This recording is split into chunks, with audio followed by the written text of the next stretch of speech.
Welcome. In front of me is an Honor X8c, and today I'll show you how we can insert SIM card into this phone. Even though in the title it does say SIM and SD card, this device only has a SIM card, so once you have a SIM ejector, which I should point out you will need to grab, will come provided with the device in the box, but if you can't find it, you could also use something like a paper clip, usually on one of the ends, and it should work just as well.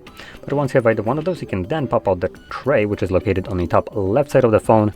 Once you push the pin in, you can see that the tray pops out enough for you to pull it out, and on the tray you will have space for 2 SIM cards. I'll be occupying only one of the trays, but if you plan to use also one, you can place it on either one spot, it doesn't really matter. Now once you insert the tray back into your device, the card should start working right away. So there we go. Confirm that. And there we go. I want to point out one more thing, and that because this is technically a Huawei device, it might sometimes change the language of your entire system to the language of the actual SIM card they have inserted into the device.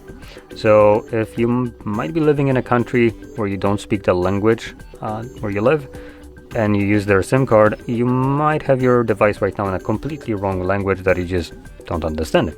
So to quickly fix that up, all you would need to do is navigate into the settings. So I'll be going through this based on appearance rather than names. So we're going to swipe down from the very top right side of the screen, click on the gear icon to go to settings, and scroll all the way down to the second last option, which is system and update. And again, it just looks like the phone in a blue background with a gear icon. And then you want to select third option from the top,